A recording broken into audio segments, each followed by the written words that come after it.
I'm Steve Snitkin with Rational USA. I take care of Virginia, Maryland, Washington, D.C., North and South Carolina. I'm here to talk about the self-cooking center, the Rational Self-Cooking. So what we're going to do is we're going to start with the easy stuff first, okay?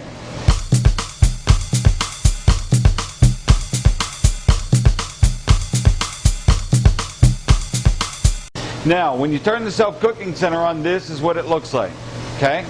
Now, if you just want a steamer, just a plain old steamer, we hit the blue button. Now, the reason I popped the door is I don't want it buzzing while I'm talking. Now, when you hit just the blue button, this is just a steamer. Now, we can steam, so you could low temperature steam, you could high temperature steam. If you, most steamers are just at 212, that's why it comes up as 212 when you first turn it on. You can steam on time, so if you hit the clock and you can dial however many minutes that you would like. You can also steam on with the core temperature probe. The self-cooking center has a core temperature probe, and we're going to talk a little bit about this later. But the core temperature probe, I could steam at 212 until the product reaches our magic number of 165. That's why we all walk around with our thermometers on our sleeve. So this works the same as well. It helps out. Now, down here you can adjust fan speed. Not really important with steam, but a little bit more important to use with an oven. And then we have a cool down button. So if you were roasting something at 400 and then you wanted to drop it down to do some steaming, you could quickly just hit the cool down button. It'll tell you to close the door, and then it'll tell you to open the door, and the fan will turn on. It's the only time the fan ever comes on when the door's open is when you're doing a cool down. Okay? Is it so many minutes in between the cool down and the other one? Depends how hot it is, but it'll cool it down a lot faster than just letting it. Than just letting it do it by itself. But if a cool down, you can hit the cool down button. You close and open. And open it right back up, and it'll be ready to change over to what. It'll drop temperature pretty fast. Leave the door open for a few minutes. It'll cool itself down. You can go from 400 degrees to about 150 degrees in 4 minutes, somewhere around there. Okay. So that's just the steamer. Okay. Now, hit the red button. Now it's just an oven. But the unique thing about this oven is this top line here. This top line here is for moisture. See the moisture line? Well, it's only on as an oven, so it's not giving any steam. Okay? But this 100% is saying allow the steam that's created by the product. Like if I have a chicken in there giving off moisture, allow that to stay in there. If I turn it down to 0, it's saying evacuate it. So if I wanted to, say I had a turkey and I wanted to brown it more and just crisp the skin, I could go ahead and turn the humidity down and it'll suck out all the moisture and crisp up the skin real nice. Or crackle pork rind, or grill items. If we were doing roasted vegetables, they give off a lot of moisture, and you can't roast in a regular oven, but you can in this. Just turn it up to 575. The unit goes from 85 degrees the whole ways up to 575 as an oven. Okay, so you have low temperature and you have high temperature. Most of the things that we cook here, probably some of them, will have a recipe. You can set it at 350 degrees for X amount of minutes, just like the recipe says. Now, we can cook on time, we can cook on internal temperatures, similar to as a steamer. Now, this button here is like a French baking oven where it'll mist it with steam. So say I'm cooking something, and say I was doing these rolls right here, and I'm browning them up. Well, I could hit it with a 5-second mist of steam to maybe even out that golden brown if I wanted to do so. Okay? Would that make them softer? It'll actually make them more golden brown. It actually makes the outside crispy with leaving the inside. Baguettes. French baguettes are really crispy because they mist it with steam during certain parts of the baking process. Okay? Okay? I also have fan speed. Now, if I'm cooking something delicate like cookies here, if you were doing something really, really, really delicate, sometimes very inexpensive or very expensive, you might want to turn down your fan speed a little bit. 3 bars is perfect. That's a standard convection oven speed. We can do a lot more in a self-cooking center. That's why we have all the options. of a higher fan speed because we can do a lot of grilled applications. But 3 bars, you'll never really go less than that, okay? If you said delicate like bacon. Say for instance, if you was cooking tilapia. Yeah. I mean, that's a delicate fish. No. I mean delicate by, I'm saying. It may burn easily. Okay, but saying if I was to do tilapia. Yes. How would I mean in the oven? How would I do that? Now we're going to get to that in just a minute, okay? We are going to get to that. That's an excellent question. Now, we all know how to use a unit as a steamer, and we all know how to use a unit as an oven, okay? Questions on that? Okay. Hold both of them. And now I have combination cooking. I have the ability to set my humidity, right, from any percentage I like. I can use my dry heat temperature from 85 to 575. I can cook on time, cook on temperature, adjust fan speed, and mist it with steam. Now, this is what always throws people off, okay? Working with humidity. I'm here more to give a instructional on the panel than I am cooking, but think about it. If you're grilling or really wanting to brown, you want less humidity. If you want something like a chicken, when you start a chicken out, it should be about 50% humidity. Lasagna can be 50, 60% because with a rationale, this is important, you can brown at 50% or more levels. So if you're used to working with a standard combi oven, it's okay to, don't be fearful that you can go up with a little bit of humidity. It'll actually make your lasagna, it'll help cook those noodles and actually make it all come together while still allowing a little bit of browning on the top, okay? Very nice for your casseroles and quiches. You do a lot here on steam table pans, so I'm sure you're doing a lot of casserole style.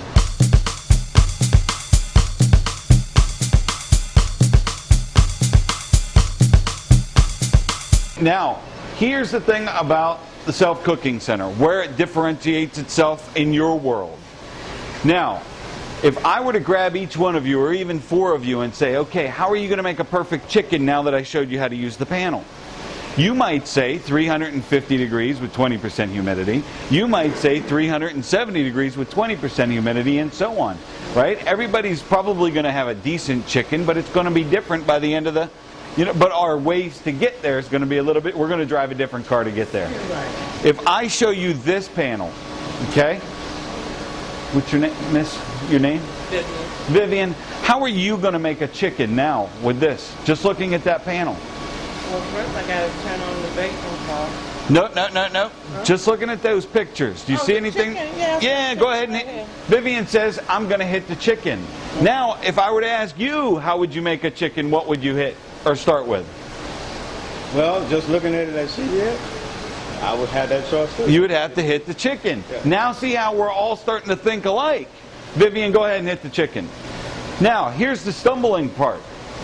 Well, what kind of chicken is it? I can make chicken many different ways. I can roast it. It can be fried or breaded. It can be steamed if I'm shredding it and putting it in a soup or an enchilada. It could be turkey. That's really called the poultry button more than just the chicken. Game birds like duck and goose and Peking duck and finger food. Now, there's 2 different types of way we cook. We cook in batches when we're doing a full load of just chicken. But then there's a way we cook when we're doing 2 pans of chicken, 2 pans of vegetables, 2 pans of this, 2 pans of that. So we're going to have to address both issues. The nice thing about the Combi Duo, that's what this is, 2 units, is you could be doing low temperature products or steam style items up here while you're doing high temperature items down here. Because we can grill or roast 5 different things at the same time. We can't steam while we're roasting, okay? Anyways, back to this. Now, so I asked Vivian how would she make a chicken. She selected the poultry key, and now she has a decision to make. Go ahead and hit roast. We're going to go ahead and do roast chicken. Now, with the self-cooking center, it only asks the 2 questions that any chef cares about. The only 2 questions. How brown is it on the outside from light to dark? The browning level. And rare to well done, the temperature, the internal temperature. Okay? Now, Browning level from light to dark, that all depends on what you're starting with. If you have a marinated chicken with a lot of sugar on the outside of it, it's going to brown faster, so you're going to want to stay on the lighter side. If it's a white chicken with maybe just salt and pepper, you can ease it up a little darker. What is chosen for us to begin with when we pull up is typical American cooking. So it's going to be golden brown and juicy, because that's typical American cooking. If we wanted to make a Spanish style or Peruvian style chicken, which is traditionally darker, we just move it up one level in coloration, okay? Now, the self-cooking center can sense size of the product and size of the load.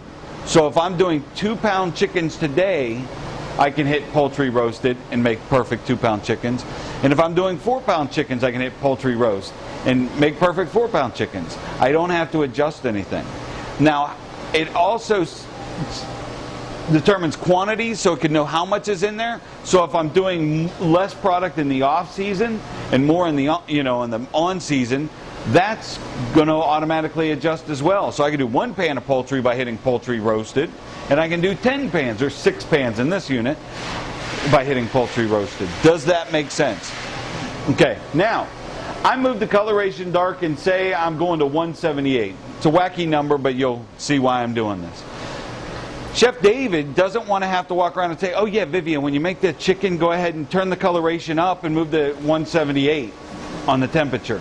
Oh, by the way, you weren't here yesterday when we made the chicken. Next time we make the chicken, you see how much laboring that would be. So what we're going to do is we're actually going to name it. Your name, sir? Ed.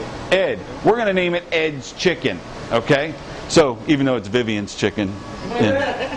So Ed, come on up. I want you to stand, now kind of stand to the side, because this we need to get on the video. Now, we don't have to program anything.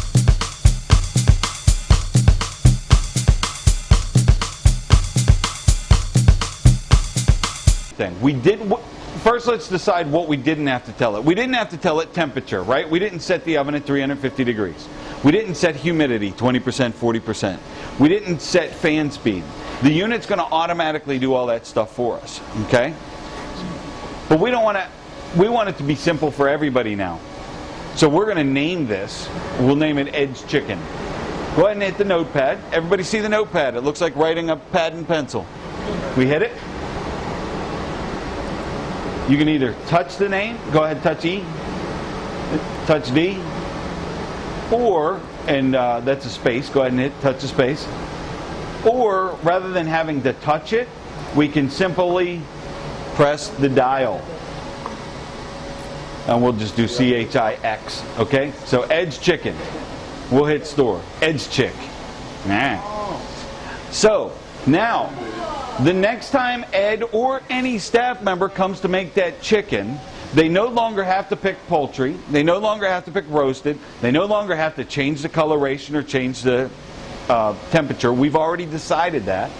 Simply select the program button, Ed, please.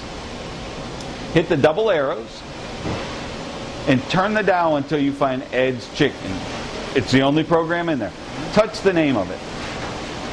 Perfect. It's already set up. Now, whenever you select an item, the unit will automatically preheat. So what are we doing right now? We would be going and getting our chicken and putting it on on the trays. The unit can go from 0 to 500 degrees in 4.5 minutes. So the preheat time is very quick, okay? Very quick. Us as cooks, we want everything immediate. 4.5 minutes of this is a lifetime in our world. It's a lifetime. That's why chefs like to have the ovens on and ready when they're ready to just shove things in it. I'm the same way. But after using the self-cooking center, you'll get used to it. It's going to take you about a week to get used to it. You're going to be like, oh, son of a gun, got to preheat. It's going to be that way for maybe the first couple days when you get back in action. Okay? But after it's done preheating, I'm going to exit out of this. After it's done preheating, it's going to tell you to load, and it's going to show me a picture of the probe going in a chicken. So it's showing me that you need to probe the chicken. Now, another thing just for the chefs to know, if this works perfectly for your chicken and you wanted to know what process you used to write it, you can always hit the name here and it shows me that I used poultry roasted. Okay?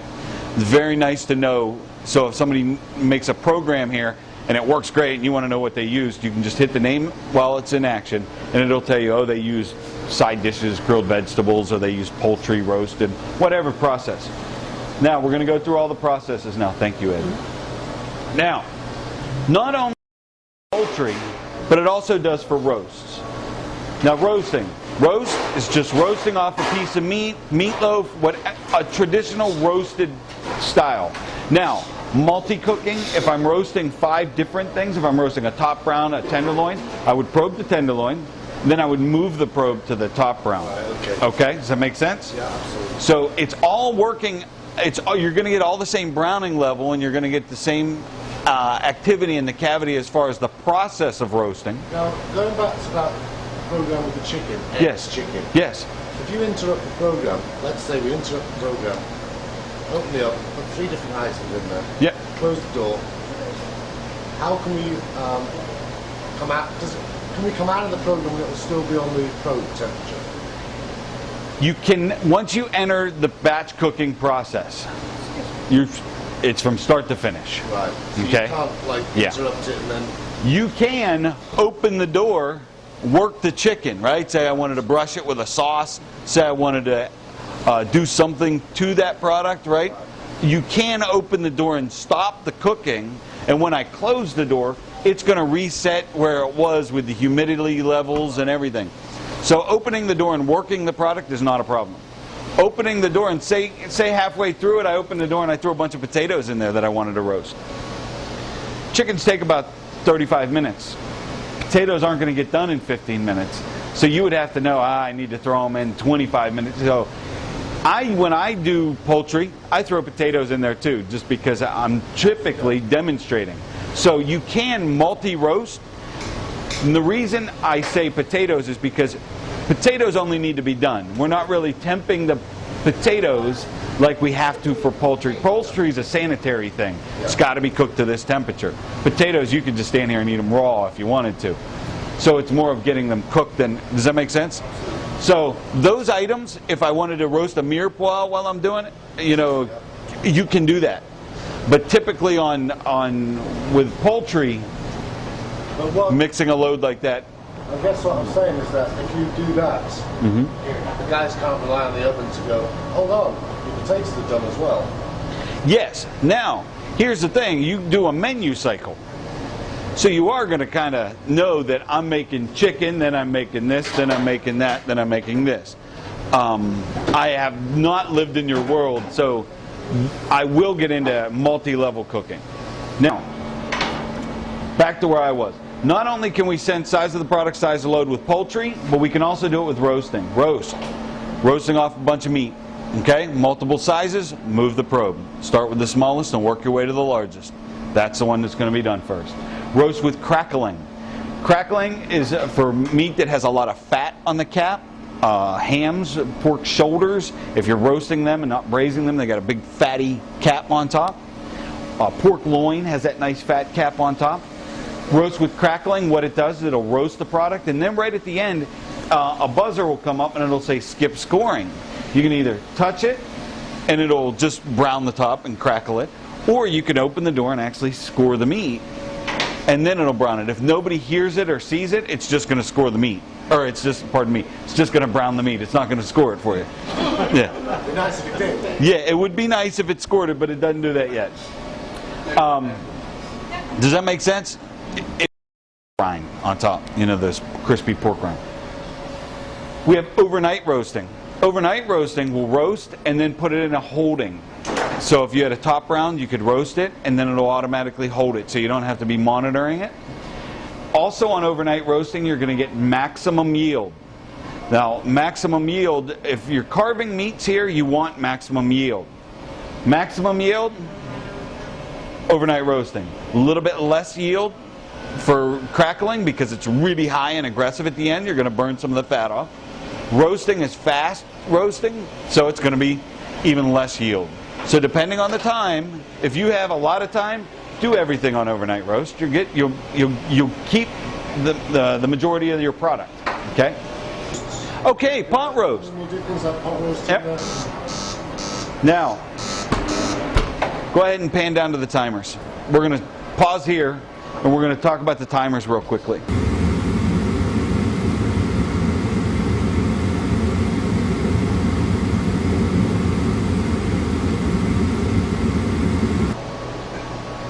What we're going to do is we're going to talk about multi-level cooking right now. Okay, so we're going to set this up. Under poultry, these top 6 are for batch cooking. This bottom one here, finger food, is exactly what we're looking for now. It's high heat, perfect for poultry. It's got a little bit of humidity, perfect, so I could roast chickens in there. We're on the bottom one because I want to preheat this and let it run through. It's going to take a couple minutes, and like I said, 4 minutes of us standing here like this is going to be a long time. So I'm going to let this one preheat. Now you still have the options light to dark. Pretty much determines the level of cooking. Light, less temperature, dark, higher temperature. Short to long. If I know most of the items that I'm cooking today are going to take 10 minutes or 20 minutes, I can preset it so when I hit a timer, it automatically comes up as 15 minutes. Now, this is all going to make sense as soon as it's done preheating, because what we're going to get is we're going to get 10 timers. We're no longer are we cooking with the probe. We're cooking on time. So I could throw 2 pans of chicken here, a pan of rolls here, a pan of potatoes here, and cook them all at the same time at different cooking times. Okay? But I can't do steam spice shrimp because I'm roasting. Okay. Yeah, or it's oven style. Okay? As long as I'm not misleading in that regards. Okay? So if you can pan back up to this one, and then when this one buzzes, we'll pan back down so you can see the timers. Okay, and then I'm going to show you how it works, because it's not just 10 timers. We're going to talk about it. When you open the door, we have heat loss, and when you close the door, the self-cooking center will react to any heat loss. If you opened the door and took a couple minutes to load a bunch of things in and you had a lot of heat loss, it's going to add seconds to those timers, or minutes even, to get it back, until, hey, it's going to take me 30 seconds to get back up to temperature, and you told me you wanted 10 minutes of cooking time on this product. So it's automatically going to adjust, and you'll see that as well. Now, this is now set up to multi-level cooking. Okay? So if I set it up like this, I can now work my station. I want to roast some vegetables. Okay? So I can take a couple pans of vegetables, open the door. Now, notice how I open the door. I pop the door. 1001, 1002, 1003, then I open the door. I could go ahead and throw in my roasted vegetables, okay?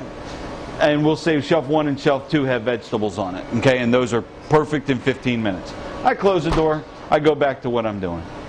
Maybe I'm panning up or traying up some chicken, okay? I'm doing some chicken legs or quarters or whatever. This already starts cooking, already starts counting down. See, it's counting down now. Say I wanted to do some, I'm going to turn the timer down so you can actually see it better, see the seconds better. But I could come now, this stops, and I load in my next item, close the door, and say that's on shelf 3. And see if I turn it down, we can actually watch the seconds. It's going to start counting down. See? Now, as it's counting down, when it hits 0, it's going to buzz and that shelf's going to blink. So if I put in vegetables on this shelf, chicken on that shelf, rolls on this shelf, something else on that shelf, and I go use the restroom, and it buzzes, you can walk by and say, oh, shelf 4 is done, and pull the product out. See how that says 7 minutes and 56 seconds on number 3? Let me see if I can get it to cool down. One thing about people coming in and out of my oven when I'm a chef, right? And this is my station, my oven, and hey, I need you to do this for me. And people coming into your station, they open up the door, they cool it down, and that screws up all your cook times. So then what are you doing? Now you're in a hurry, and you got to open up the door. You take your probe, right? And it's not hot enough yet. But now you had to even open the door, so you let the heat out. So you have no control over that. Now watch when I close this door. I should have cooled it off. These are very well insulated, but see how it added all those seconds back? It went from 7:56 to 8 minutes and 35 seconds. Because I asked for 9 minutes of cook time on that product. I didn't ask for 9 minutes of a timer counting down. This is where it's multi-cooking is very beneficial. When you open the door, obviously the timer stopped, yeah? Yes, timer stop. And it's just, all it does is carry on counting and then multiply that back, add that back on when you... For heat loss. For heat Yep. loss. Now, I really did a lot. Yeah. So typically it adds 4 seconds, 8 seconds. You know, when you open the door, put a pan in, close the door. These units are very well insulated. You don't have much heat loss. But this is great for working multi-level, because now when I set my timer and I go back to my station, this guy over here working this station or working near the, you know, that has the majority of stuff in it, he'll know when yours is done, you'll know when yours is done, and you'll know when all his stuff's done. Everybody, like I said, can work together as a team. Whereas as an oven, when it's just set to 350 degrees and we're just shoving stuff in and out of it, We don't know. you set it yourself. We don't know. Okay? What happens when the timer goes off and no one is here to open it? Does it stop cooking everything? It does not stop cooking. Good, good. Yeah. Hopefully in a kitchen this big, there's going to be somebody here to get it. So it has to be, somebody has to get it. When the buzzer buzzes on all of our batch cooking processes, yeah, you can buzz for 5 minutes, 10 minutes. It stops cooking. When you're multi-level cooking, which I think this is going to be rather popular here, it doesn't shut itself off. Braising, on overnight roasting, just like the poultry, you say how brown you want it on the outside and temperature on the inside. Braising, it only asks the temperature on the outside, the browning on the outside, because you're never going to have a rare braised item. So it also understands the styles of cooking that we do. Soft roasting is for cheap cuts of meat that don't have a lot of fat in them. You need to go at a little bit less of a temperature so it doesn't make them chewy and run all the fat out of them. Also good for meatloaf, things that might melt or misshapen a little bit before they start roasting, okay? That would be soft roasting, okay? Works perfect. Sorry, Steve, I missed that bit. What's this? Soft roasting? Yeah, what is the soft roasting? Soft roasting is for cheap cuts of meat that don't have a lot of fat in them. It's a little less aggressive, so it allows that little bit of fat that's in the product to stay in it, like an eye round.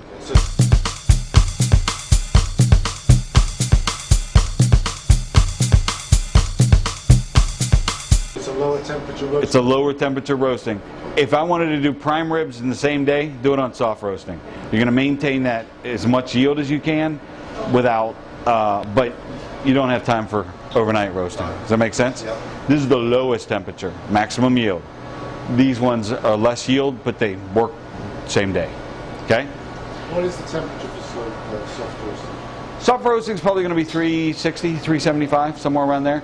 But the nice thing is you don't have to set temperature, because that products go in at different temperatures. My roast today might be 34 degrees and tomorrow it might be 42 degrees. We don't know. What if it's chicken with ice on the bones, comes right off to your U.S. food truck, right?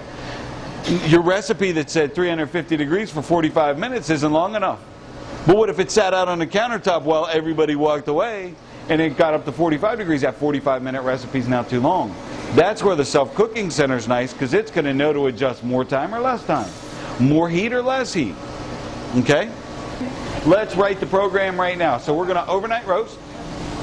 Overnight roast. We're going to leave a high sear. It's going to be nice and brown on the outside. Do you want it pink in the middle? Yes. So you want it nice and pink? Yes. Okay. Do you want it rare or do you want it medium? Medium. Okay.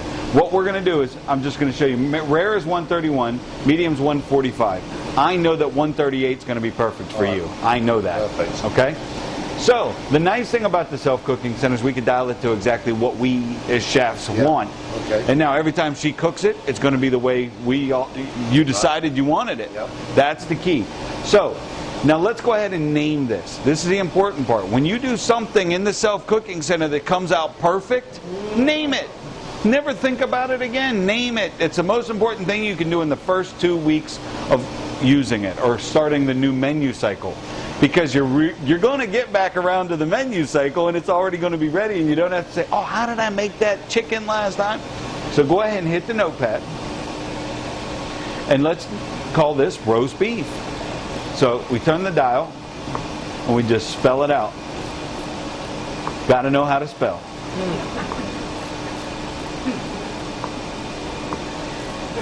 And if you make a mistake, spelling, Just hit delete and go back up. Yep. Roast beef. We'll hit store. Okay? Now, the next time, when you come to make that roast beef the first time, hit the program button. Everybody see that? Hit the program button. This is going to be your favorite button on every machine in this building, every self-cooking center. Hit the double arrows, and now turn the dial to roast beef. Turn the dial so you get used to it, but turn it to roast beef. Now hit the name. There you go. And it's automatically, when the door's closed, going to go into preheat. Now you're going to go get your chunk of beef. You're going to season it up. Now, dinner's done. All the food's cooked. Throw it in. I could put a piece of roast beef in here and leave it in here for 24 hours. You're going to have a little bit less yield than if you had it in there for 12 hours. But notice I said a little bit less yield. You're still going to have more yield than cooking it in a traditional oven. Okay? You're going to be pleasantly surprised with your results. And what type of meat are you using? Top round? yeah. Imagine this. If your U.S. food guy comes in and says, hey, got a special on eye rounds, buy it. Because this is going to make it taste like top round or better. Okay? Now, how do you rename an item? Like it's Ed's chicken, but you just want to go, okay, I don't want to call it Ed's chicken. Okay. Now, his question, how do you rename an item? How do you change an item? How do we change it that, or well, let's actually change Ed's chicken. How are you going to change I'm it? guessing that you go to here. No, well, almost. How are you going to change it? See, it says change? Yeah. So you dial it. It's silly. I need my other glasses on. You need your other ones, yeah. So notice, what can we do here? We can write a new recipe from here. We can copy. Say we had roasted rosemary chicken and we had Cajun chicken. Really cooked the same way, just a different seasoning. But we wanted to simplify it for our staff, so we wanted to make it one of each. We could just come here and go delete the name, and I name it rosemary chicken. See where I'm going with that? Now, if I just want to change Ed's chicken name, I go to here to change, and I can change the name. And then once I change the name, I hit store. And then I can make these changes if I wanted to. Right. And then just hit the notepad and it's back. So if I went here to change, didn't change the name, but I changed that to 175 rather than 178 and hit the notepad, notice it's automatically in there. Okay. So you're not locked in, okay? You're not locked in unless we lock it on the programs. Very nice. So you can always tweak it to get better and better and better, okay? 350 of those can be programmed in, so don't worry about saving names. The overnight roasting temperature, you could say, is 138 What it's going to cook the meat to. to 138 Yep. degrees internal temperature. Yep. But what will the actual roasting temperature be? Will it vary throughout? It's going to vary throughout the whole entire cooking process, because if I have a really big piece of meat, a cooking temperature is going to start different than if I have a really small piece of meat. If I have a really cold piece of you don't even set time. It's going to sense the size of the product, so it's going to adjust temperature, humidity, and time automatically. Okay, and it also can sense type of product, bone-in or boneless. So if it's a bone-in product or a boneless product, bone-in product cooks quicker, or bone-in product cooks slower than boneless product. It's going to sense that as well. Okay? So it's basically got your back. Okay? That's basically what the whole principle of it is. I got your back. Your internal temperature of your meat's going to be 138. If you cooked it to 160, it'd be well done. You say 138 seems a little high for me. Well, we're going to medium. I mean, most chefs at hotels cook their prime rib to 127. That's the lucky 125, 127. Yeah, you might even do 120. Set that temperature yourself? Sure, you could change it. If you guys find 138's a little higher than you like, turn it down a few degrees. It's still going to be pink though. And now here's the key. That first slice off, the first slice off the end with a razor blade, you're going to see pink. You're going to see pink from the first end slice, okay? Very important. That's how you also get yield in slices, not just retaining fat. Okay, so that's roasting, okay? Now,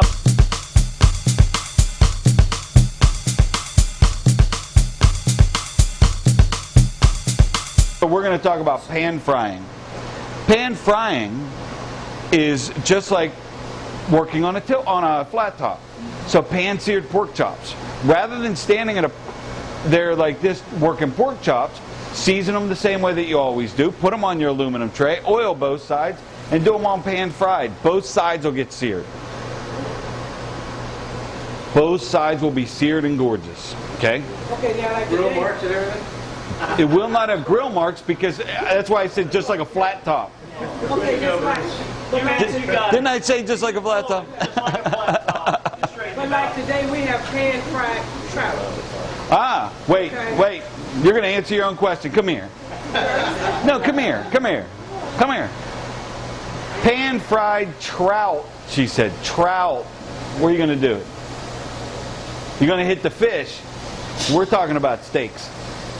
We're talking about meat. That's why. Okay. See, the first thing what we do is we identify our product. Okay. Is it chicken? Is it beef? Is it whole muscle meats? Is it grilled meats? Is it seafood? Is it side dishes? Are they potatoes? No, I was saying. Well, she said I was talking about pan seared. Now, go ahead. How are you going to do pan seared trout? You already know how to use it. Go ahead. You're going to hit the fish, and you're going to go to pan fried under. It's up top. See, we have a pan fried option under meats, and we have a pan fried option under seafood, because seafood has a little bit more humidity in the cooking. Try not to get too technical with you, but does that make sense? Yeah. Okay. And the ketchup. Exactly. There's going to be a little bit more moisture for the fish, because it is more delicate. Okay? But to answer your question, the starting out point is what determines. So when you said I got trout, well, that's a fish. First thing you do is hit the fish, and then decide from there. Okay. Now pan-seared pork chops, well, that's a meat that I want to pan-sear. So you would go here. So you have roasting, you have pan-fried or grilled meats. So go ahead and touch that. But we also have breaded. So I could do like breaded country fried steak. Now, how do I do breaded items? Once again, not to give a cooking class, but this is a little bit different than working our fryer. All you do is you oil the pan. You put your breaded item on the pan, and then you coat it. It's got to be coated. So you can use a cooking spray. You could put, if the oil denotes the flavor of the product, you can use a spray bottle with oil. But it's got to have oil. It's got to be coated in oil to give you the. It's not going to fry. It's just going to dry out. When you say coated, does it have to be like rubbed in it, or does it just have to be just Just make sure it's glazed. glazed as fine? It's got to be shiny. Yeah. Okay, and you can use. I typically, when I do fried chicken, I do my egg wash. I do my flour. I lay it on oil on the pan. I put the oil on the pan. I put the floured chicken over top, and then I glaze it. And then I go to poultry breaded, and it makes my perfect breaded Or chicken. You put oil on top of it. Yep. At top and bottom. I spray the top with oil. Yep. So it's, but I'm using a whole heck of a lot less oil, and this washes itself. Okay. These pan fried, that's an item that you probe. Breaded, you probe it. Minute grills.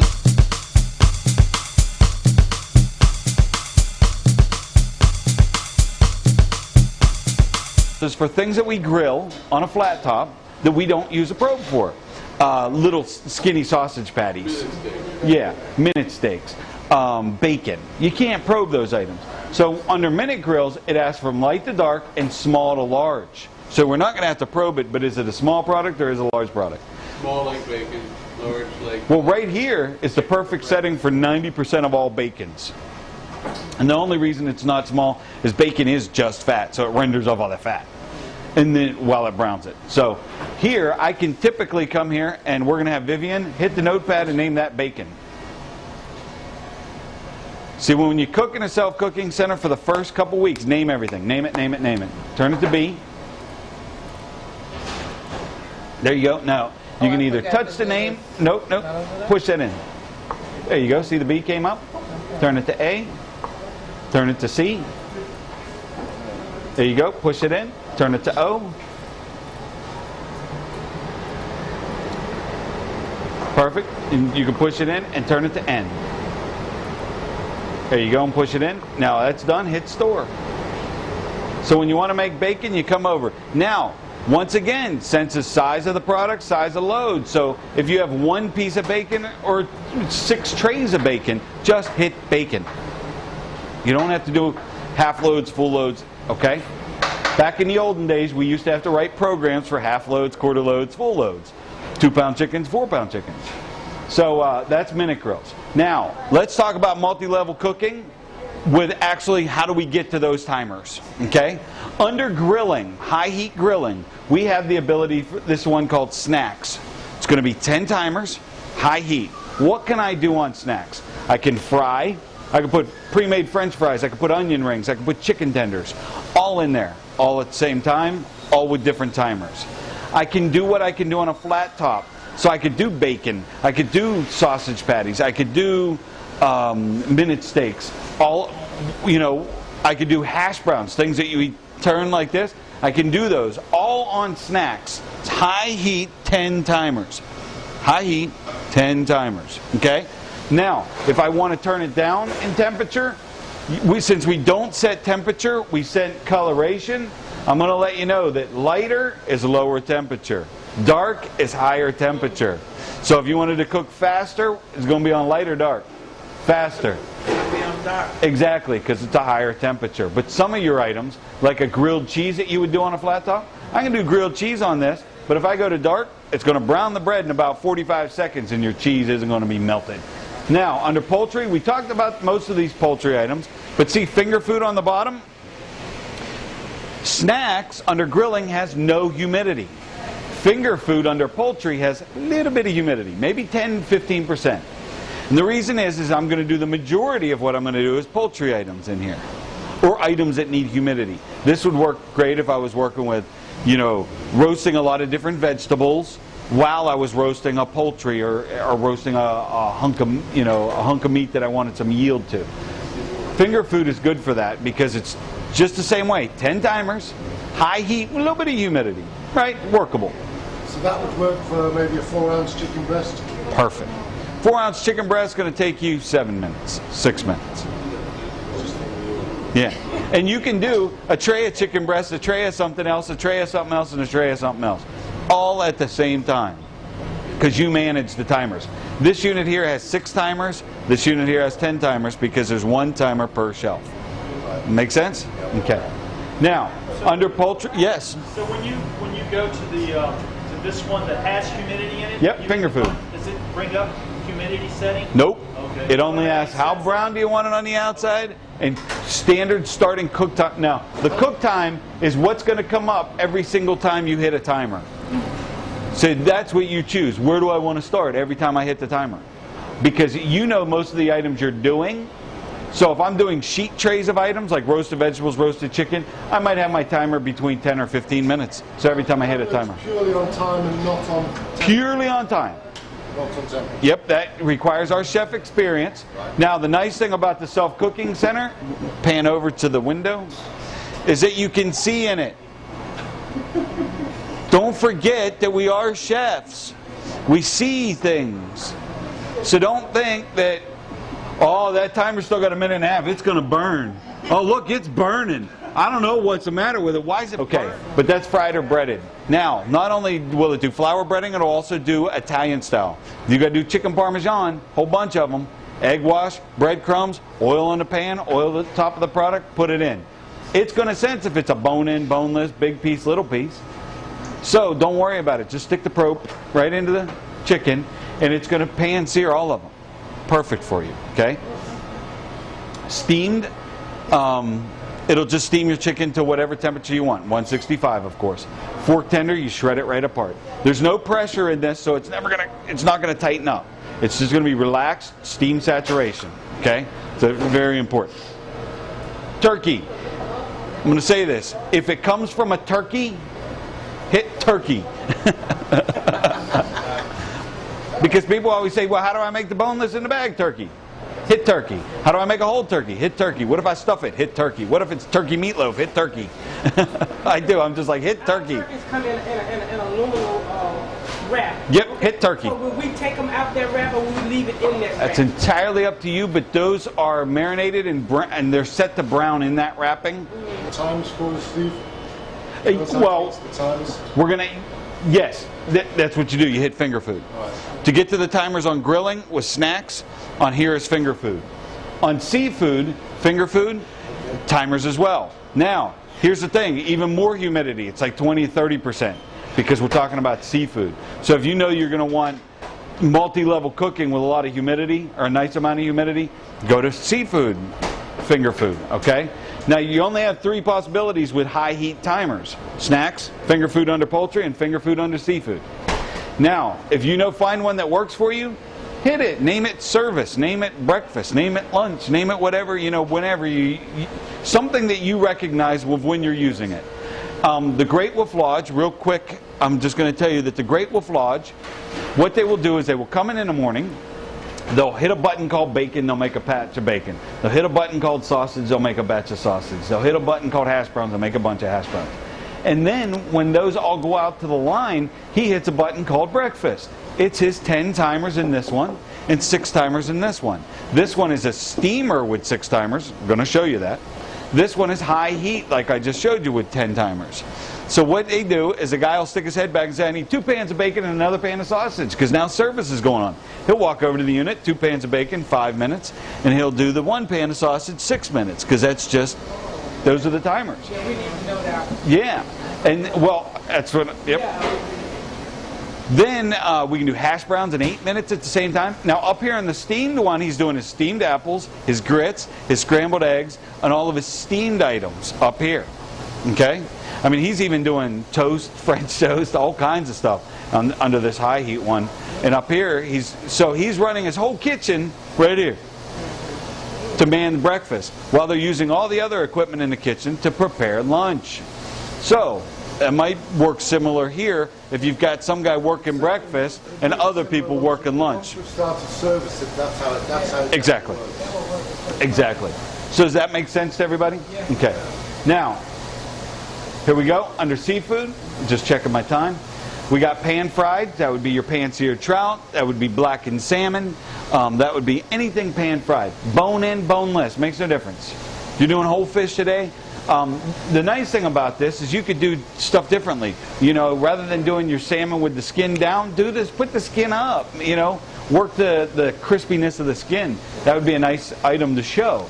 But it adapts. Put your show side up. Okay? Just because it works better. It just looks better that way. Breaded. This would be catfish and cornmeal. Right? Little oil on the pan, little oil over the top. Make perfect breaded fish for you. Now, if you buy already breaded fish in a bag, that's convenience. Pre-made items are all convenience. So is the cooking different? Cooking's completely different because they've already blanched it at the factory to get the coating to stay on it. So pre-fried shrimp, pre-fried fish, anything that's, you open the bag and it's typically will go in the fryer, do convenience. And you're going to get great results. What it's going to do is it's going to sweat out the oils and then it's going to basically fry it right there. But back to this. So we have pan fried or we have breaded. Only fresh breaded. Same with chicken.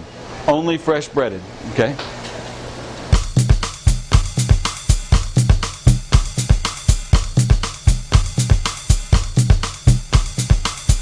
Poached fish, steamed spiced shrimp, and poached fish. If you're doing a display with a whole salmon, put it in there, poached fish, stab it, you're good to go. Baked. This would be your stuffed fish, okay?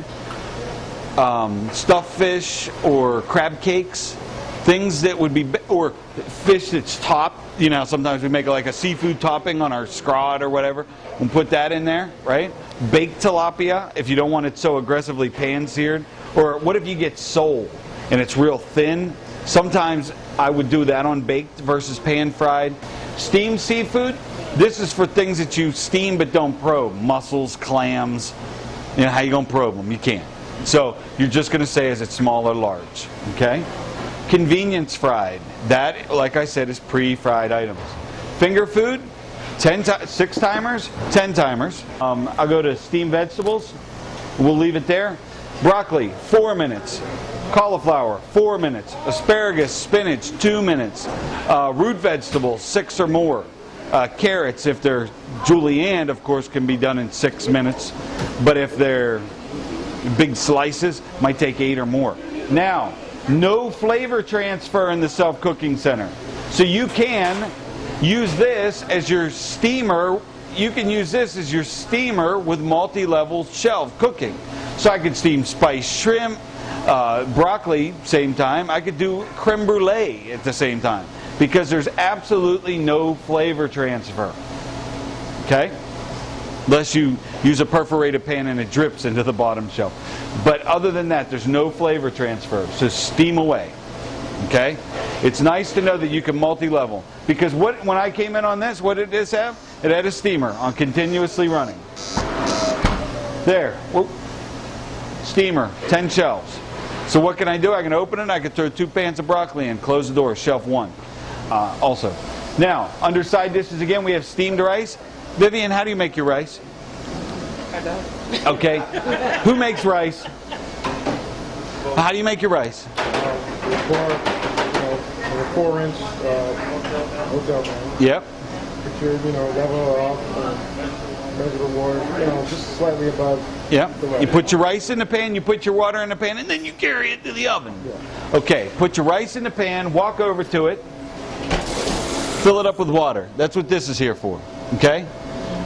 This is a cook's hose. Not really for cleaning, it's for cooking. If you're braising something and you need to add water to it, use this hose. This is filtered water. It's good stuff. Okay?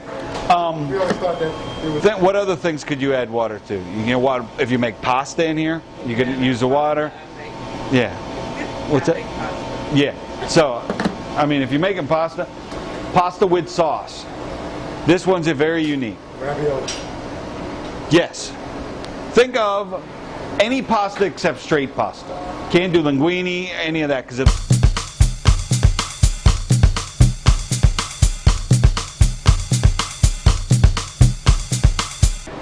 Fried or breaded. This is fried or breaded vegetables because we're under side dishes.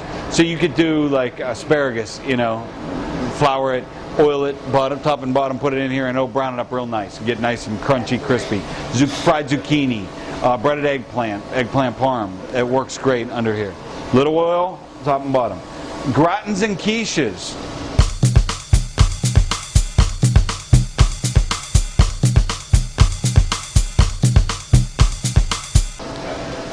Gratins and quiches. Vivian, can you do me a favor? Hit gratins and quiches. I want to know what with or without means. Now, see how it says light to dark? We all know what that means. How brown? With or without? Wow, I wonder what the heck that means. Well, the handbook for the self-cooking center's written on the machine. So, I have a question. Do you see a question mark on there? Mm-hmm. Hit the question mark. It tells me that light to dark. Light is for pre-cooked sensitive. Well, and dark is for fresh. But this is for gratins and quiches. Mm-hmm. With or without? With is for lasagna, macaroni and cheese, things with a topping, things with a cheese sauce or a topping. Without is quiche. So anything I want to know. Now, the most important thing though is that you all notice the question mark. There's a question mark here that if I hit it, it'll tell me that button's roast, fried, pan-fried dishes, poultry, seafood, right? Now, if I'm in it, I can go and it'll tell me what each one of these are for and whether they used a probe or not, and how they work. So if I didn't know if Steve wasn't here to tell me what convenience fried was, I can simply dial it to convenience fried, and it says all convenience fried products, thawed or frozen without the core temperature probe. And here it gives me, deep fried and frozen, it tells me different things. So everything that you would see in the manual when you would read that button is right here for you.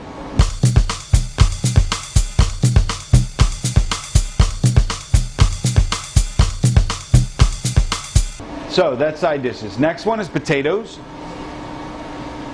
It's self-explanatory. Roasted potatoes, potatoes au gratin, steamed potatoes, baked potatoes. Uh-oh. What happens if I have small baked potatoes today and big baked potatoes tomorrow? What do I hit? Small baked potatoes today and big baked potatoes tomorrow. He did say that it measures the weight size on its own. Did you hear him? He says it measures the size of the product. Yes. All you'll hit is baked potatoes. Light to dark, that's the crust on the outside. If you're doing like a sea salt crusted baked potato, do it to dark. You know, because then it'll dry out the outside a little bit more. But now, I'm roasting white potatoes today and red bliss tomorrow. Yeah. What do I hit? I'm roasting. You roasting potatoes. Yeah. So you're going to hit roast potatoes. Doesn't matter the type of potato. It can also sense type of product. Okay? I'm roasting little baby whites and I'm roasting big potatoes that I had to cut in halves. Makes no difference. Throw them in. Because what it's going to do is ask you, is it a small potato or a large potato? Okay? Makes no difference the type of potato. Don't even worry about that. Because people say, well, am I going to do this the same way as I do my red bliss? Now, just for, if you have like a baby white, Yes. and you have a 40 count, Yeah. and you have the 20 other sizes in between, which does it differentiate? I mean, just for... if we Okay. have a look. Small is half a potato and down. Right, so we're looking at... Large, yeah. Now, it can sense when all the heat. It can sense when all the heat is used up in the cavity, and it, you know, because the product is sucking heat out of the cavity to cook itself, right? It can kind of sense that. So even if you do large for small potatoes, it's going to end a lot earlier than it would if you had really honestly had a large potato in there. What did I say earlier? The unit's got your back. Throw under potatoes. We got steamed potatoes, baked potatoes, French fries, convenience fried. Dumplings, just steamed dumplings. Okay, you got steamed dumplings. Now, even if they're frozen, it's okay. The probe just slides into the frozen product. Egg dishes, you're never doing your eggs here.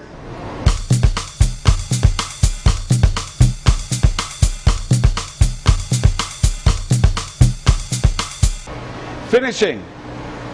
There's only one button here, two buttons here that I think that you will use. Plated banquet, that's something fancy we do with a plate cart. Not ever going to do that here. Plates a la carte, that's room service where I make a plate of food and put it in and heat it all on the plate. You're not going to do that here. But you do heat food in containers.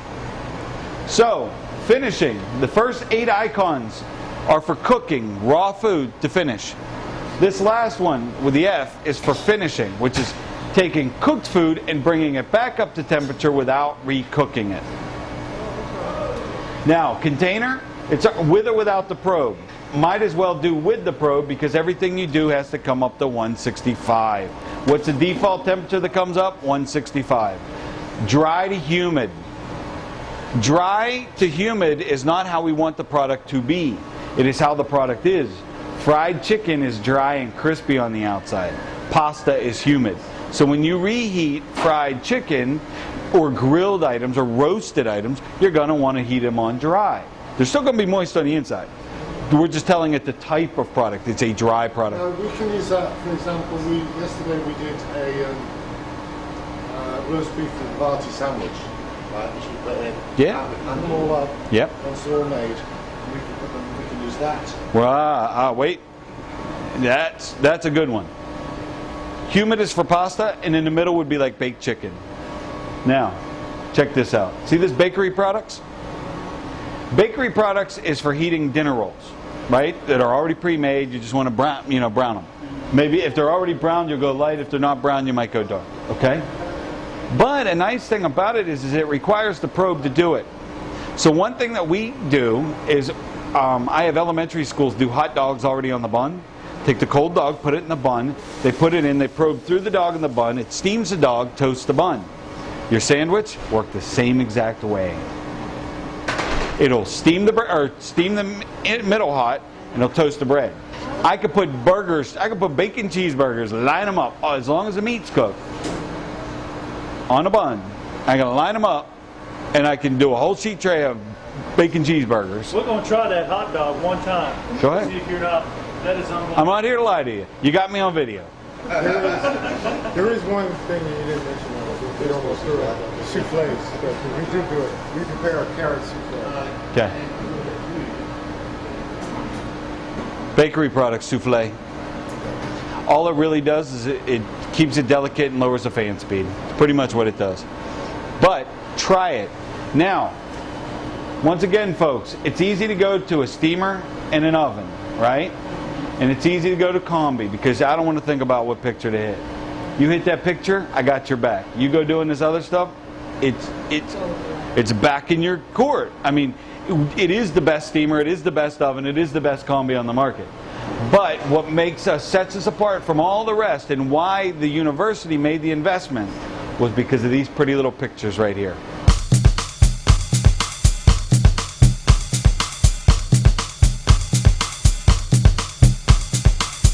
If you mess it up, take the hose, just spray it, okay? Keep it tidy. Like if you dumped a bunch of rice, spray it, keep it tidy, okay? Now, if something burn on it, you just want to be able to spray it off, turn it on steam it for 20 minutes, and then open the door and spray it. And 90% of your stuff's going to clean up to this, okay? And then leave it for dinner, because there's no reason for you all to pull out cleaning tablets between lunch and dinner. It's just pointless. Okay? The reason I ask is because now I need to talk about this. The self-cooking center. Everybody knows how to clean this? Anybody know how to clean this? You do. You take your cleaner and your rinse tablet, right? You take your cleaner and your rinse tablet and you put it in the fan basket. This one's different. This one's different, Bruce. This one is different. Yep. What is different is that now you will, whenever you go to cleaning, you will go to, say, light cleaning. It'll tell you how many rinse tablet and how many cleaners as before. The rinse tablets go in this drawer. And they're called care tablets, and they came with the machine, and we're going to find them, make sure you have them. Okay? You got some care tablets? They're blue bags like this. You put them in here. The red tablets still go in this basket just like they did before. Okay, the cleaner tablets. Now, why we created it this way is when it washes itself, it's going to take half the chemical out of here and it's going to descale the steam generator. So it descales itself. So what are you going to have less of? Downtime. You're going to have less Ed Moore up here. You're going to have less Ed descaling the unit. Yeah, that's great. Okay? Yeah. So I think they've just been cleaning these probably like the other, you know, putting the rinse, and it still works. But whenever they put those care control tablets, yes. See, care tablets versus the other one. It's the only thing that's different about these two than the other ones that you have. These cannot be used in those, and I'm sorry about that. It's a third chemical. The cleaner tablets are all the same. You need a cleaner too? No, I don't need to clean it right now. But just make sure at night when they clean it that they're putting the descaler in here. Those, or the rinse tablet, those tablets in here. You open those up? Yep, both of They're them. little pellets. Yeah, you open it and you dump it in here. And if you're doing that, How many tablets go in there, Steve? All 6 of them. All 6? yeah, but 2 of these Oh, packets, oh, 2 of them. Okay. yep, and 3 of the cleaner for a light cleaning. 2 of And the, it's actually said that on the screen. It said that, yep, look, when you hit light, always do a light cleaning. There should be no reason that you guys should have to do a strong cleaning. Unless you're grilling, unless you're grilling, and if you're pan frying bacon for all day long, rack after rack after rack after rack after rack after rack, then maybe do a medium clean. If you don't clean it for a week, maybe a medium clean. But if you're cleaning every other night or every night, just do a light cleaning. Don't waste your tablets. It's a waste. Okay? What all those icons mean there, Steve, on that third line? This, it's showing the care control tablet going in the drawer, and the drawer is located here. And it shows the cleaner tablets, the red tablets, being stacked in here. So that's what. Now, does everybody know how to get to care control? Let me show you this. Anything on this unit that is not cooking, cleaning, changing the daylight savings time, anything that is not cooking, it's good to have on camera. You will touch this picture of the unit. Now, here you have your clean jet, You have delayed start time and you have your settings. So if we hit settings, we can change the time. The time is correct. We can do 24-hour time if we want. Hours and minutes or minutes and seconds on our timers, depending on what we prefer. The date, Celsius or Fahrenheit. The language. Now, the things the cooks won't use are these things down here. There's a chef hat. This is the chef line. This is if you need me and you don't have my number, you can call this line and it will give you my number for answer questions, whatever you need. USB stick. You're not going to have the staff walking around with USB sticks. But you hit the picture of the USB and you can go from the unit to the stick, right? You have a port down here. This actually pops off to get to it. Okay, when we get to that, I'll pop it off for you. From the stick to the unit. Every unit has a USB port built on it, and I can go with the USB stick from unit to unit to unit with all your recipes. This is to delete all your programs, but if I hit it, it's not going to just delete. You got to hit it, and then you got to hit it, and you got to hold it for about 30 seconds. Now, is there a base unit you can actually program this remotely from somewhere and then Yes. upload it? Yes, you could actually do it on a laptop if you want. That's software we have called CombiLink. And then you take that CombiLink software and you take those recipes, you put them right on a USB stick. You get someone to send either Jerry or me the information. Yep, yep. These units can actually all be Ethernetted to your office with an Ethernet wire. Put alarms on the computer screen? Is that what we're talking about? Yeah, it'll all come up on your computer screen, and you can maintain the recipes from there, your HACCP documentation and everything. So you use cheating from my office? Now, the reason I said to name everything, here's the reason. Every one of us, every day we walk around and we have a thermometer in our pockets and we have a pen in our pockets. And we got to write down the temperature of the products that we cook, right? HACCP. It's a part of our life. Well, this unit, if you hit a button to make, if you hit Ed's Chicken and you make Ed's Chicken, well, within 10 days, because it stores 10 days worth of HACCP documentation, I can send this HACCP information to the USB stick, and I can print it on my computer, and it'll tell me today, Friday the 14th, at 11 o'clock, Ed's Chicken was made, and it went in at this temperature. How many times the door might have been opened during the cooking process, what the unit did to the chicken, how long it cooked, and when what time it was pulled out, at what temperature it was pulled out. So God forbid a student gets sick here and you forgot to fill in the HACCP log today. Now, if you did not name this Ed's Chicken, the reason I said to name everything that you do, or as much as you can, is because then it would just say that the oven was on 350 degrees all day long. Right? To utilize the HACCP, we want to cook things under their name. And if we cook things under their name, bacon, chicken, stuffed sole, whatever it is, it's going to help us with our backup material on our HACCP log. Cool? Cool. Yeah, but I mean that's an internal thing. You know, I can't say, oh, you got to program.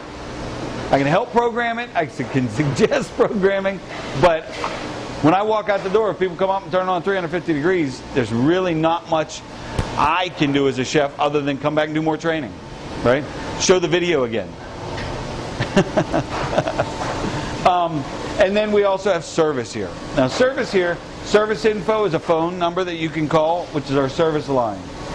CDS is there any scale built up inside the unit? That'll tell you if there is or not, okay? This one does it too. This is how Ed knows. This is how Ed knows to descale it or not. This one automatically does it. This one has to be, Ed's got to come do it, okay? Now, What does that thing on the second line mean? this? Yeah. That is to empty the steam generator. Typically you wouldn't have to, you don't ever have to do it. Unless you're working on it and you need to empty it. This is why it's all under the service thing. Now, what happens after you own a piece of equipment? Well, all the stuff on it wears off. The model number, the serial number, right? So what we did is we made this button here. Model number. And it has the serial number, the software that it's running, the model number, a 62 gas. This one's gas, this one's electric. and what language it's in. The unit speaks 55 languages and cooks in that culture. So, Is that the same information on that one, Steve? no, it's different because, I mean, obviously the information's different, but Yep. all right, okay, that's there. yep, yeah, they work exactly the same. The only thing that's different is the cleaning. That's it. But why is one electric and one is gas? Because you didn't have enough electric here at this spot. Oh, Because we wanted to make life difficult. No, it actually works. But here's the thing, is even though you program an electric unit or a gas unit, they work all the same way. They make all the adjustments. Okay? So, any more questions? Okay, perfect.